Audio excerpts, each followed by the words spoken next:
Bien-aimés dans le Seigneur, chers amoureux de la parole pure du Seigneur Jésus-Christ, il est temps de revenir aux valeurs essentielles. Il est temps de garder jalousement la litière de Salomon pour que les solides fondements ne perdent point ses lettres de noblesse. Il est temps d'élever les serpents d'airain comme un véritable antidote contre les venins des mensonges. En effet, votre page prédicateur Gauthier Massaka officiel vous présente l'émission Les temps de la vérité qui se diffuse chaque dimanche et jeudi à 14h30. Une émission sans polémique, sans insulte, conçue simplement pour l'édification de tous les élus à travers le monde et pour élever l'emblème de l'évangile éternel partout dans le monde. As-tu déjà reçu cet évangile de la croix? Si tu en as déjà reçu, respecte cela. C'est pourquoi nous vous demandons tout simplement de pouvoir vous abonner massivement sur toutes nos plateformes, de pouvoir liker nos vidéos, de les partager pour que cette bonne nouvelle du royaume puisse atteindre plusieurs couches. De tout mon cœur, que le Seigneur vous bénisse.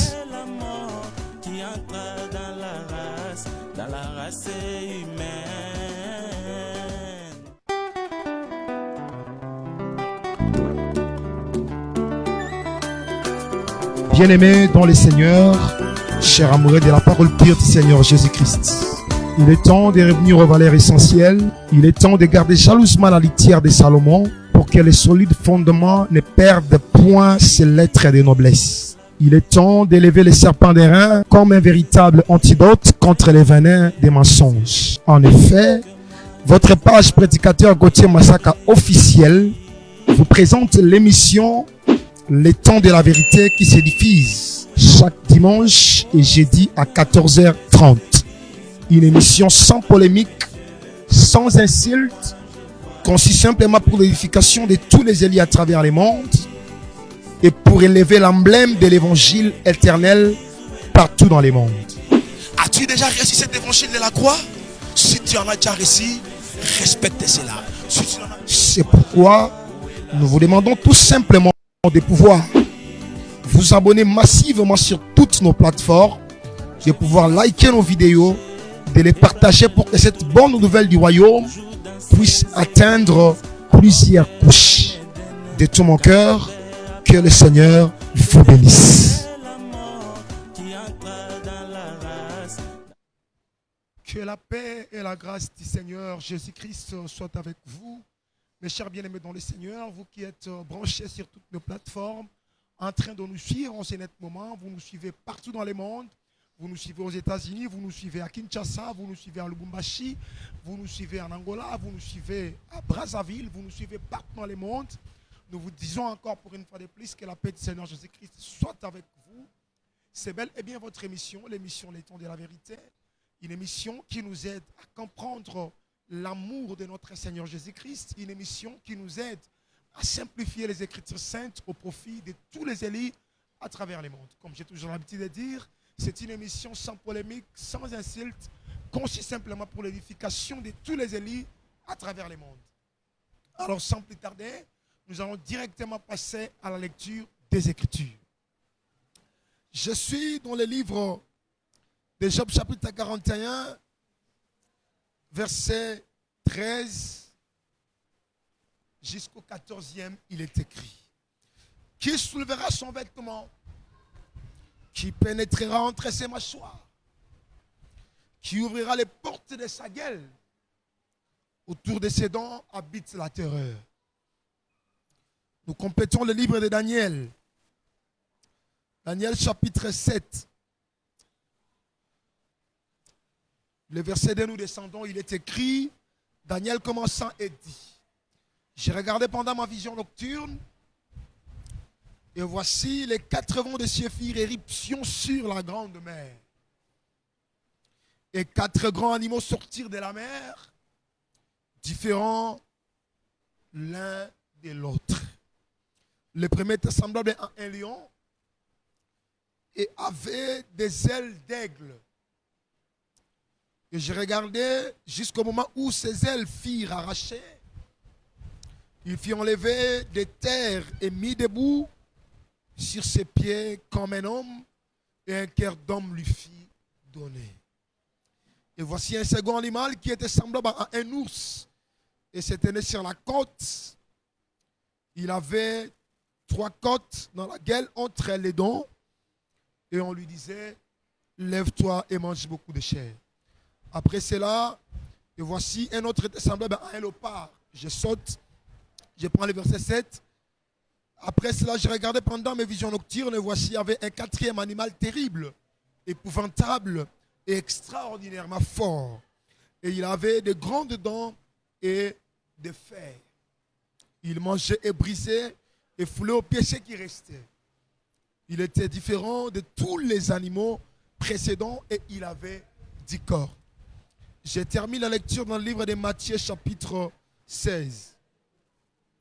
Matthieu chapitre 16, verset 1er, nous descendons, il est écrit, les pharisiens et les sadducéens abordèrent Jésus et pour l'éprouver lui demandèrent de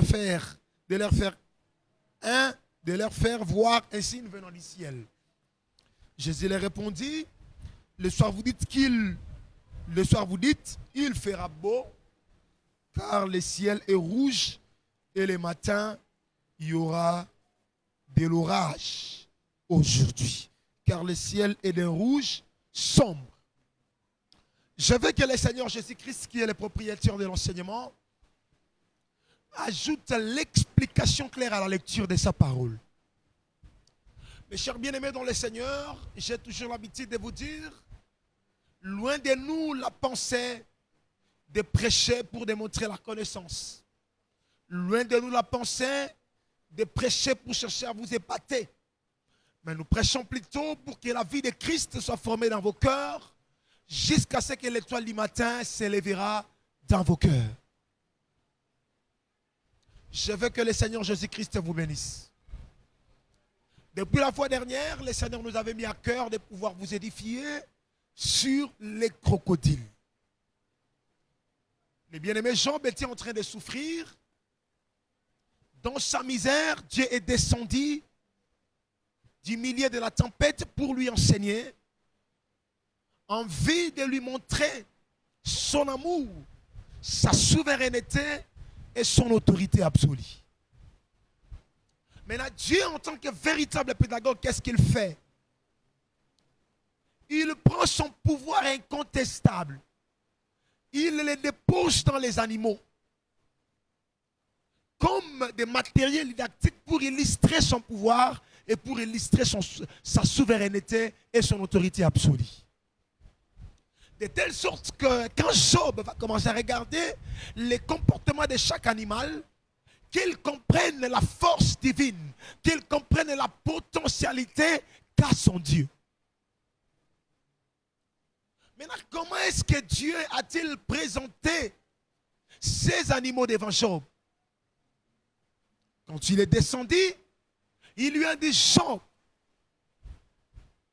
chasse-t-il la proie pour la lionne pendant que ces petits sont affamés? Job, qui prépare au corbeau la pâture pendant que ces petits crient vers Dieu? Job, observe-t-il quand la biche me bat? Observe-t-il quand la chèvre sauvage me bat? Job, qui met en liberté l'âne sauvage, qui l'a franchi de tout lien. J'ai fait du désert son habitation et de la terre salée sa demeure. Job, le buffle veut-il être à ton service? Job, qui donne la vigueur au cheval? Job, l'aile de l'Autriche se déploie. Mais l'Autriche abandonne ses ailes. Elle les fait chauffer dans la poussière de la terre. Elle ne tient pas compte de l'inutilité de son enfantement. Elle les dit, retire ça, elle les dit envers ses petits. Job, et c'est par ton intelligence que l'épervier vole et qu'il déploie ses ailes vers le midi. Job, et c'est par ton ordre que l'aigle vole et qu'il place son nid sur les hauteurs. De loin, il voit la proie. Ces petits boivent le sang et mangent les cadavres. Job, voici l'hippopotame à qui j'ai donné la vie comme à toi. Il mange de l'herbe comme les baies. Que les Jourdains se précipitent dans sa gueule. Que les fleuves débordent. Il reste calme. Job, prendra-t-il les crocodiles avec la maison? Saisira-t-il sa langue avec une corde? Ses éternuements font briller la lumière. Les flammes de feu jaillissent de sa bouche. Je vais encore parler de ses membres, de sa force et de la beauté de sa structure. Autour de ses dents habite la terreur. Job est capable de répondre. Voilà, en un mot, l'enseignement que Dieu a enseigné à Job. Et parmi toutes les questions posées, Job était incapable de répondre parce que celui qui pose la question lui-même doit être en mesure de la répondre. C'est que comme Dieu a posé les questions, et toutes ces questions ont produit l'incapacité de la réaction de Job, il faut que Dieu lui-même vienne pour les répondre. Dieu commence par quel animal? Dieu commence par les lions et il termine par les crocodiles. Je vous avais dit que les lions parlent aussi de la rédemption et les crocodiles parlent du royaume d'après Job chapitre 41 verset 31. Ça dit, cet enseignement nous montre comment est-ce que Dieu a commencé la marche avec nous sur la croix jusqu'à ce qu'il va l'achever, jusqu'à ce qu'il va nous introduire dans son royaume. Maintenant, si nous consultons le bien-aimé Paul dans sa chambre, je vais lire un texte.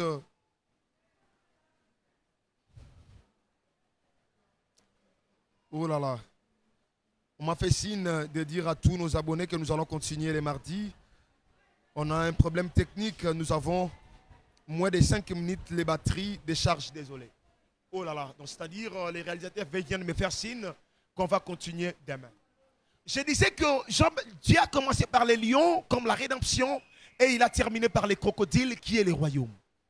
Maintenant, si nous consultons le bien-aimé Paul dans sa chambre, le bien-aimé Paul dit, dans le livre des Romains chapitre 1 verset 20, il dit, la divinité se voit comme à l'œil quand on la considère dans ses créatures. C'est-à-dire tous ces animaux représentent Dieu lui-même. C'est qu'en d'autres termes, Dieu a enseigné Job Dieu. Pendant que Dieu enseignait, lui-même était en train de s'enseigner dans ses créatures. Comment? Job chassait la proie pour la lionne. Dieu, pendant tout le temps de la loi, il était tout un lion qui était à la recherche de la proie. Arrivé à la croix de Golgotha, il attrape la proie. La proie que Dieu a attrapée, c'est le corps du Seigneur Jésus-Christ. Voilà pourquoi le bien-aimé Isaïe dit, Jésus a été frappé de Dieu à cause de nos péchés. Voilà l'œuvre de la rédemption. Après cette œuvre de la rédemption, il faut maintenant que Dieu nous enseigne. Pendant qu'il enseigne, il ne peut plus rester les lions, il faut qu'il devienne les corbeaux. Strictement interdit de raisonner. La parole dit, le texte dit, la parole de l'Éternel fut adressée à Élie. Va dans les torrents des Kérites. Là, j'enverrai un corbeau qui va te nourrir.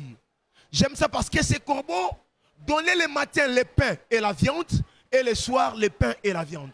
C'est qu'en d'autres termes, ces corbeaux étaient un économe fidèle qui connaissait la notion du temps, qui donnait la nourriture au temps convenable. Dieu qui nous avait rédemptés sur la croix, aujourd'hui il nous enseigne comme les corbeaux. Et son enseignement doit nous engendrer. Là, il ne sera plus les corbeaux, il faut qu'il prenne maintenant la nature de la biche et de la chèvre. Et après avoir nous engendré, il faut maintenant qu'il sème en nous la force du Saint-Esprit. Voilà le bif, caractérisé par la vigueur, caractérisé par la force. Et son esprit doit produire en nous la liberté. Voilà l'âne, parce que c'est lui qui accorde la liberté. Strictement interdit de raisonner, frère Paul dit, là où il y a l'esprit, il y a la liberté. C'est-à-dire l'esprit qu'on a, produit en nous la liberté. Et quand Christ produit dans nos cœurs la liberté, là, il prend la nature de l'âne. Et quand le combat va se présenter pendant la marche, qu'est-ce qu'il fera? Il prendra la nature du cheval pour combattre à notre faveur. Et quand il combat à notre faveur, il va nous traiter dans toute sa rigueur. Voilà l'Autriche. Et quand le temps sera accompli, il prendra maintenant la nature de l'épervier et de l'aigle afin de s'envoler avec nous dans les airs pour nous introduire dans les palais. Et quand nous partirons dans la rencontre du Seigneur dans les airs, le fleuve débordera. C'est ça le mystère de l'iniquité agit déjà. Il faut seulement que l'aigle et l'épervier qui les retient aujourd'hui aillent à la rencontre du Seigneur. C'est alors paraîtra l'impie. C'est-à-dire le fleuve qui déborde après le vol d'aigle, c'est l'apparition de l'Antichrist. Et quand l'Antichrist paraîtra, il faut maintenant que Dieu prenne la nature de l'hippopotame pour pouvoir les dévorer dans la guerre d'Armageddon. Et après l'Armageddon, il prendra maintenant la nature du crocodile pour installer son royaume, d'après Job chapitre 41, verset 31. C'est-à-dire la marche du lion au crocodile nous montre comment est-ce que Dieu nous a rédemptés jusqu'à ce qu'il va nous faire introduire dans son royaume. Je veux que le Seigneur Jésus-Christ vous bénisse. Mais là, c'était d'une manière générale. Mais quant à la particularité du crocodile, nous comprenons que dans les crocodiles, il n'y a pas seulement les royaumes, mais dans les crocodiles, il y a également le jugement parce qu'il est aussi caractérisé par les faits. Ésaïe 66, 16 nous explique le fait comme le jugement. Chers réalisateurs, que je m'arrête ou que je continue? Chers bien-aimés dans le Seigneur, nous allons continuer le mardi. Que la paix du Seigneur Jésus-Christ soit avec vous. On a connu un problème technique. Supportez-nous prochainement. Que le Seigneur vous bénisse.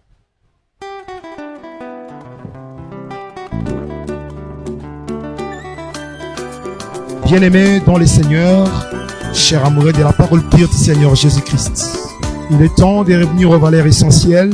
Il est temps de garder jalousement la litière de Salomon pour que les solides fondements ne perdent point ses lettres de noblesse. Il est temps d'élever les serpents des reins comme un véritable antidote contre les venins des mensonges. En effet, votre page prédicateur Gauthier Massaka officiel vous présente l'émission Les temps de la